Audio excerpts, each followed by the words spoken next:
Oke teman-teman, kembali lagi di channel saya. Setelah episode sebelumnya yang sangat seru, kini kita kembali dengan episode yang baru, dengan bocoran cerita yang saya angkat dari novel.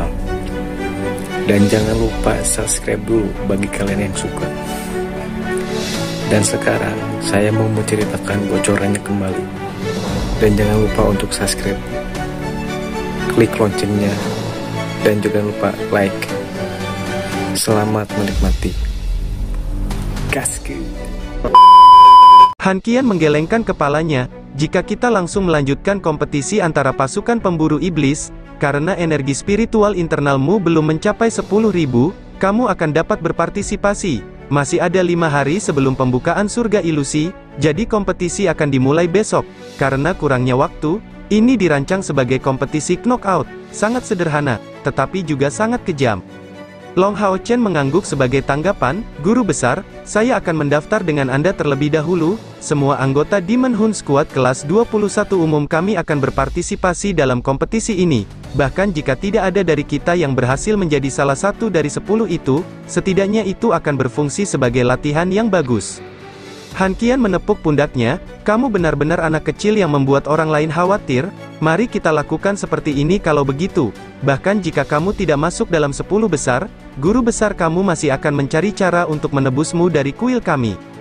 Saat mereka berbicara, gelombang energi spiritual yang sangat padat melonjak keluar dari belakang punggung Long Hao Chen, di dalam ruangan. Segera berikutnya, gelombang niat membunuh yang mengancam langsung meledak. Keduanya hanya merasakan kulit mereka menjadi dingin, dipenuhi rasa dingin yang keluar dari kedalaman tulang mereka. Setelah kejutan singkat, Long Hao Chen langsung dalam ekstasi. "Ini KR, dia menerobos." Saat dia mengatakan ini, dia segera berbalik ke arah ruangan, bergegas masuk. Membuka pintu, Long Hao Chen merasa kesulitan untuk maju dengan niat membunuh yang intens memenuhi ruangan. Tetapi mengingat rasa kepercayaan mutlak antara Chai Er dan dirinya sendiri, dia secara alami tidak merasa takut disakiti olehnya, dan tetap maju tanpa ragu-ragu. Di tempat tidur, Chai Er duduk bersila, kedua tangannya diletakkan di atas lutut, di telapak tangan dan dahinya, kilau abu-abu samar-samar terlihat, dan di punggungnya, sepasang sayap hitam besar terbentang. Benar, sayap Chai Er berwarna hitam, berbeda sekali dengan sayap berkilau emas cemerlang Long Hao Chen. Sayap hitamnya menelan semua cahaya di sekitarnya. Long Hao Chen dan Han Qian baru saja masuk, tetapi segera merasa seolah-olah sayap hitam itu menyerap jiwa mereka. Han Qian sangat terkejut. Chai Er sekarang telah menembus langkah ke-6, dia benar-benar menjadi orang termuda yang pernah menembus langkah ke-6, dia berhasil mencapai langkah ke-6 pada usia yang bahkan lebih muda dari Long Hao Chen, karena usianya masih belum genap 15 tahun. Di tengah keterkejutan Han Qian, Chai Er perlahan mengangkat kepalanya, membuka kedua matanya. Senyum ini hanya diarahkan ke Long Hao Chen, seolah-olah dia bahkan tidak menyadari kehadiran Han Qian di dekatnya. Han Qian tidak tinggal di sini lebih lama lagi, diam-diam mundur. Dengan adegan hangat yang terjadi di antara kedua anak muda ini di tengah aura kematian, dia segera pergi untuk memberitahu Ying Sui Feng tentang kabar baik tersebut. Sejak Long Hao Chen menerobos langkah ke-6, Ying Sui Feng sepertinya sering membicarakan hal ini. Melihat Chai Er, Long Hao Chen maju ke arahnya di tengah niat membunuh yang intens, tanpa mengetahui apakah itu karena dirangsang oleh sayap Chai Er. Punggung Long Hao Chen berkelebat dalam warna emas, dan sayap emas yang sangat besar keluar. Seluruh ruangan berkilauan dalam warna emas dan hitam, dan fluktuasi energi spiritual yang intens tampak meresap seperti mata air. Dengan kepakan ringan, Chai Er berdiri di lantai. Jadi sudah 6 bulan, waktu ini berlalu sangat cepat. Selama periode ini, Long Hao Chen hanya bisa berkomunikasi dengan menulis di telapak tangannya. Melihat perubahan warna mata Chai Er, dia menyadari bahwa Chai Er telah mendapatkan kembali kendali atas semua indranya. Dan tanpa memedulikan aura kematian dan hawa dingin yang menyelimuti tubuh Chai Er, dia memeluknya erat-erat. Membiarkannya memeluknya, Chai Er dengan erat menahannya, bergumam, "Bodoh." Long Hao Chen mengangkat kepalanya, menatap matanya yang lembut. "Sebut aku bodoh lagi, aku suka mendengarmu memanggilku bodoh." Mata Chai Er terlihat agak kabur, saat dia memanggilnya. Segera selanjutnya, Long Hao Chen menempelkan bibirnya yang terbakar di mulutnya yang dingin, mengeluarkan semua kehangatannya ke dalam dirinya tidak seperti sebelumnya. Sepasang sayap emas dan hitam menjadi latar belakang terbaik mereka. Chai Er akhirnya kembali, sebagai putri suci samsara yang tangguh yang akhirnya memulihkan kemampuan tempurnya sepenuhnya. Dia akhirnya merasakan rasa sakit di hatinya akan segera berakhir. Ciuman ini memang berlangsung terlalu lama, dan Long Hao Chen tampaknya telah dibebaskan dari semua rasa sakit di hatinya sepenuhnya dalam proses itu. Melihat mata menawan Chai Er, dia merasa seolah-olah dia tidak akan pernah bosan melihatnya. Chai Er dengan lembut membantunya menyeka air mata yang mengalir di wajahnya, terlihat masih merah karena dicium begitu tiba-tiba. Bodoh, tidakkah kamu melihat bahwa aku baik-baik saja?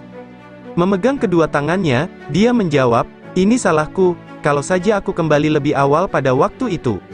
Chai Er menggelengkan kepalanya, jangan teruskan pembicaraan bodoh ini, banyak hal di luar kendali kita. Saat itu, aku hanya bisa melakukan itu, kalau tidak, aku bahkan tidak akan mendapat kesempatan untuk bertemu denganmu lagi.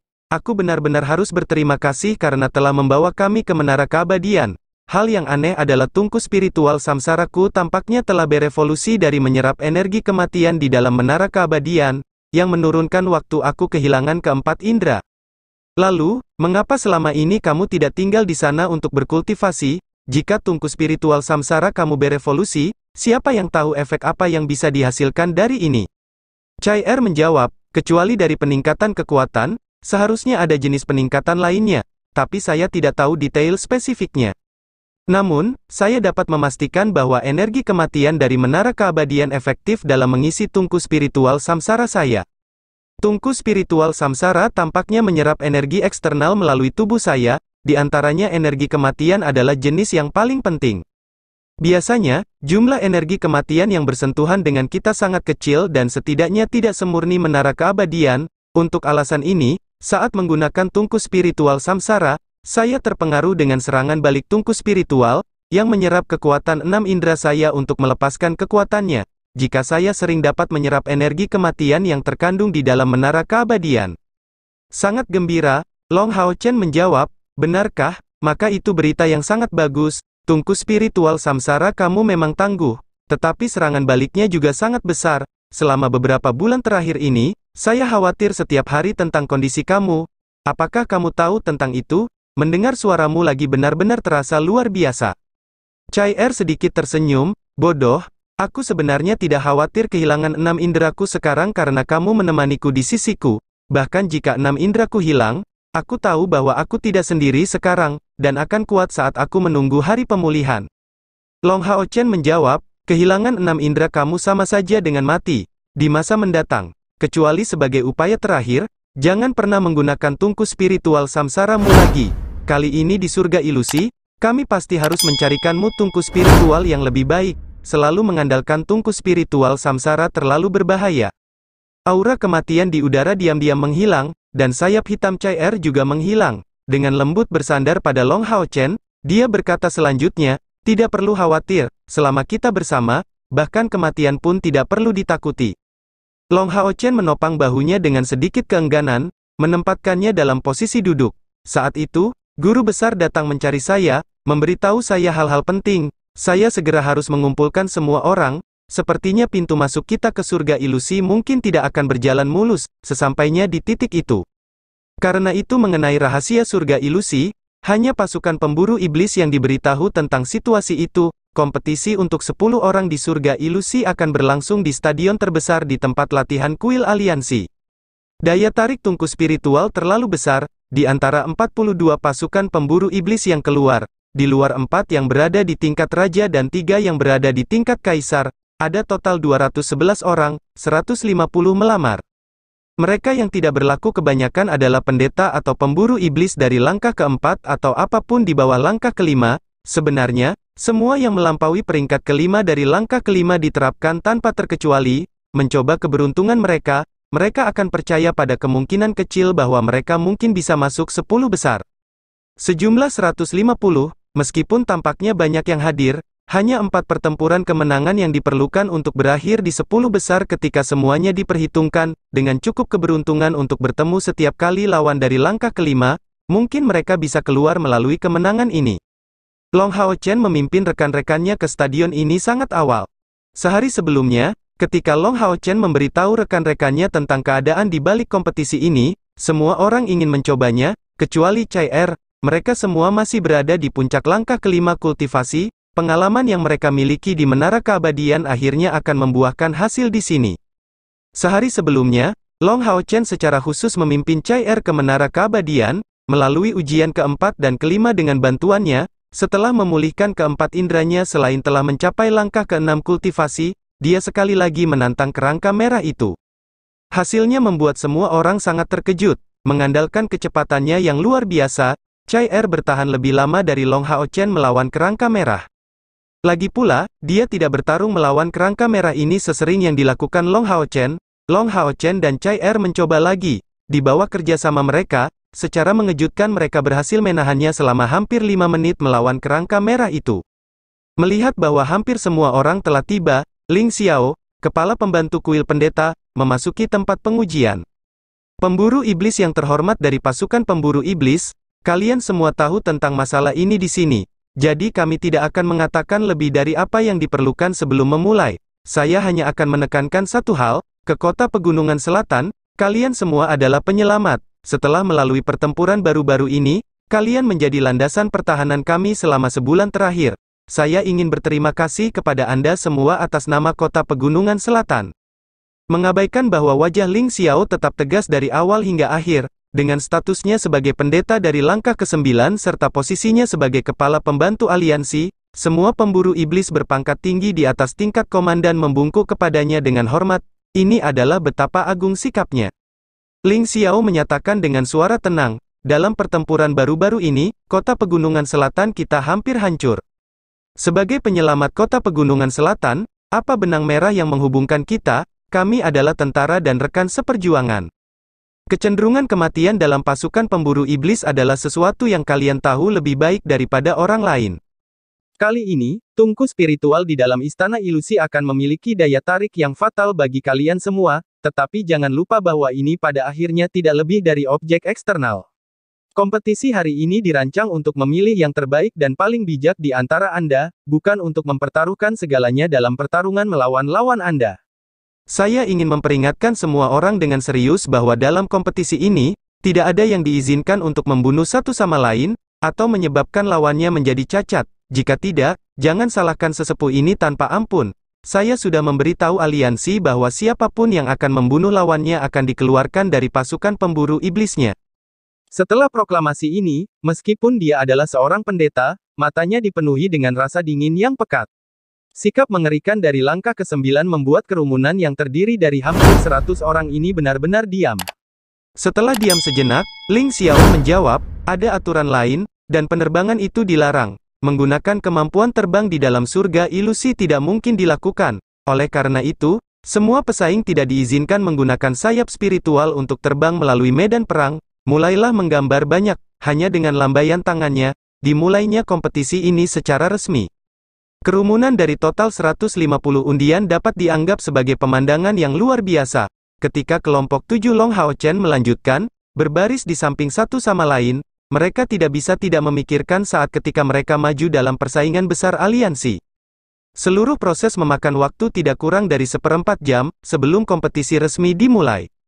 Yang mengejutkan adalah Ksatria Auci dari langkah ke-8 yang bertindak sebagai wasit, sangat jelas. Meskipun Ling Xiao memberikan peringatan yang tepat sebelumnya, dia sangat berhati-hati karena pemburu iblis di atas panggung dapat disebut sebagai sumber daya aliansi yang paling berharga. Jadi mengapa pembangkit tenaga listrik dari langkah ke-8 datang untuk bertindak sebagai wasit, untuk menghindari situasi seseorang yang berakhir dengan cacat atau mati. Kelompok Long Hao Chen dapat dianggap sebagai yang beruntung dalam pengundian pertama mereka. Setidaknya, tidak satu pun dari mereka yang imbang secara berurutan, yang menghindari perselisihan internal yang tragis di dalam tim mereka sendiri. Pertandingan pertama dimulai dengan cepat, ini adalah kompetisi antara pemburu iblis. Tidak ada yang hampir sama dengan kompetisi pemburu iblis, seperti yang diharapkan, persaingan sangat ketat sejak awal, para pemburu iblis yang bersaing menjadi pusat kekuatan utama dari langkah ke-6. Meski mereka tidak menggunakan kemampuan terbang, pertarungan mereka masih sangat sengit, semburan energi spiritual yang intens meletus di atas panggung, bahkan menyebabkan Saint Knight dari langkah ke-8 tidak punya pilihan selain melepaskan Brilliant Body, membuat persiapan terbaiknya untuk campur tangan jika diperlukan. Pertempuran berkembang pesat, dan perbedaan kekuatan seperti yang diharapkan menjadi faktor penentu. Situasi dengan dua lawan dengan kekuatan setara yang bertemu satu sama lain sangat jarang. Jumlah terendah dalam pasukan pemburu iblis kelas 21 sebenarnya adalah Chen Ying-er, yang merupakan orang pertama dari mereka yang naik ke atas panggung. 35 dan 36 dipanggil untuk pertandingan berikutnya.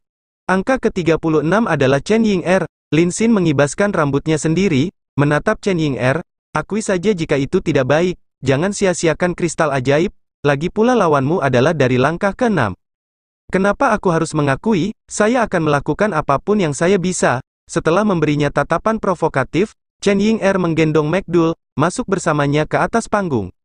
Pertempuran sebelumnya juga melibatkan anggota dari pasukan pemburu iblis kelas umum, tetapi pemenang terakhir hampir hanya dari langkah ke-6 dari pasukan pemburu iblis kelas komandan. Pada saat Chen Ying-er, dipenuhi dengan pesona polosnya, masuk ke atas panggung, sebagian besar pemburu iblis segera terkejut. Apakah gadis kecil ini genap 20? Dia seharusnya berada di pasukan pemburu iblis kelas prajurit. Keberuntungan Chen Ying-er masih cukup baik, lawannya adalah penyihir elemen air, veteran dari pasukan pemburu iblis, dan yang kekuatannya mendekati peringkat ke-8 dari langkah ke-5. Wasit menatap Chen Ying-er, sebelum memberikan pengumumannya dengan nada serius. Saya akan menekankan bahwa perilaku yang terlalu keras dilarang. Biarkan pertandingan dimulai. Kata-kata yang dia ucapkan ini sepenuhnya ditujukan kepada penyihir elemen air itu, memperjelas bagaimana dia tidak terlalu memikirkan Chen Ying-er. Pertarungan antara penyihir dan pemanggil melibatkan jarak 50 meter yang memisahkan mereka dari awal. Melihat seorang gadis muda, penyihir elemen air itu langsung berseri-seri dengan senyuman, apalagi dia, bahkan rekan-rekan di tim Long Hao Chen tidak optimis untuk Chen Ying-er. Di tribun, wajah Yang Wenzhao saat ini terlihat sangat tidak sedap dipandang. Saat dia bergumam, apa yang sedang dilakukan Long Hao Chen? Bagaimana dia bisa membiarkan Ying-er berpartisipasi dalam kompetisi seperti itu? Namun setelah dimulainya pertandingan, orang-orang yang memandang rendah Chen Ying-er ini dengan cepat terkejut. Sebagai pemburu iblis, meskipun penyihir elemen air itu memandang rendah Chen Ying-er, dia tidak akan ceroboh setelah dimulainya pertandingan. Bagi seorang pemburu iblis, kecerobohan adalah sinonim untuk kematian, jadi dia dengan hati-hati melafalkan mantra pelindung elemen air dari awal, sebelum melihat babi yang dipegang di lengan Chen Ying-er melompat, sebelum berlari ke arahnya. Apakah babi kecil itu binatang ajaib? Tidak mungkin. Penyihir elemen air itu menganggap dirinya telah melihat banyak hal, tetapi bahkan tidak ingat pernah mendengar atau melihat binatang ajaib semacam itu. Perisai elemen air telah diselesaikan dengan cepat, pancaran cahaya biru menyelimuti penyihir elemen air ini. Menunjuk stafnya ke depan, dia mengirimkan panah es yang menembaki McDull. Tidak ada pilihan selain mengakui bahwa pada level pasukan pemburu iblis kelas umum, sangat sedikit yang kaya dan senyaman kelompok Long Hao Chen. Dengan demikian penyihir elemen air itu memiliki tongkat yang masih berada di tingkat spiritual. Pada saat meluncurkan panah es, penyihir ini dengan sengaja menatap Chen Ying-er, menemukan bahwa gadis muda ini bahkan tidak mengucapkan mantra apapun. Ini adalah pertama kalinya dia menghadapi pertempuran seperti itu, dia memang merasa bingung. Saat panah es hendak mencapai McDull dari depannya, dia menghentakkan kakinya ke tanah, tiba-tiba melakukan gerakan menyamping dan berguling-guling di tanah dengan tubuh, sebelum melemparkan dirinya ke arah penyihir ini. Waktu yang dipilih McDull untuk melompat sangat bagus, karena ini tepat ketika panah es tiba di depannya. Dengan cara ini, bahkan jika penyihir elemen es ingin mengendalikan panah es untuk diarahkan padanya, dia tidak akan bisa melakukannya. Menabrak tanah, itu segera hancur berkeping-keping.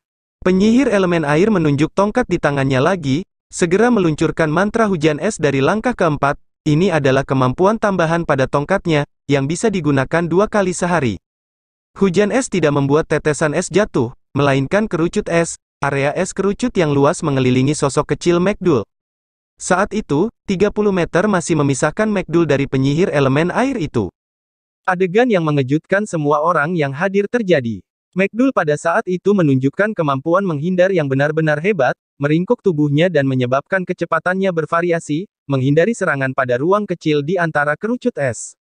Pada saat-saat paling berbahaya, beberapa es batu bahkan melewati punggungnya. Penyihir memiliki dasar pemikiran mereka sendiri, dan bagi mereka, sihir jarak jauh dengan area efek tidak mungkin dihindari. Namun, McDull saat itu memberikan pelajaran kepada semua penyihir. Siapa bilang mantra dengan area efek tidak bisa dihindari? McDool hanya setinggi sepertiga meter, tidak bertambah besar dari awal, dan bahkan jika itu lebih terkonsentrasi, kerucut es masih akan menunjukkan beberapa ruang kecil di antara mereka, atau itu hanya bongkahan es yang sangat besar. Pada saat yang sama dia menghindari serangan dengan gesit, dia bahkan secara mengejutkan maju.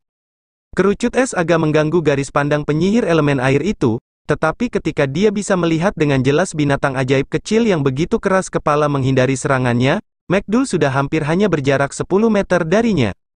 Rasa tidak nyaman akhirnya muncul di penyihir berelemen es itu. Karena babi ini terlihat sangat terikat untuk memperpendek jarak ke arahku, dia pasti memiliki tujuan tertentu. Meskipun dia tidak merasakan fluktuasi energi spiritual dari McDool, menjadi pemburu iblis, dia dapat bereaksi secara instan kapan saja, saat krisis. Kali ini datang tembok es, berdiameter 3 meter dan didirikan tepat di depan McDool, menghalangi jalannya. Melihat lawan akan berbenturan dengan tembok es, penyihir berelemen es menunjukkan pemahaman dan kendalinya atas sihir es. Berturut-turut, dia langsung melemparkan 3 dinding es lagi, menyegel 3 arah lainnya dan membuat penjara es yang kokoh, memenjarakan McDool yang jaraknya masih lebih dari 10 meter. Tepat saat penyihir es akhirnya mengendurkan napasnya, rasa takut tiba-tiba muncul di hatinya. Mengikuti selanjutnya, suara ledakan yang intens terdengar dari dinding es. Sosok besar dengan berani keluar, dan 2 senjata yang mirip dengan kerucut berduri diarahkan ke dadanya. Meluncurkan resisting ice ring, penyihir elemen air panik, langsung melepaskan mantra yang terakhir. Namun sayangnya, apa yang dia hadapi tidak mungkin diblokir oleh cincin es penahan belaka. Cincin es dan perisai elemen hancur berkeping-keping berturut-turut dan mencapai ketinggian 3 meter. Iblis bersek yang haus darah sudah tiba di depannya.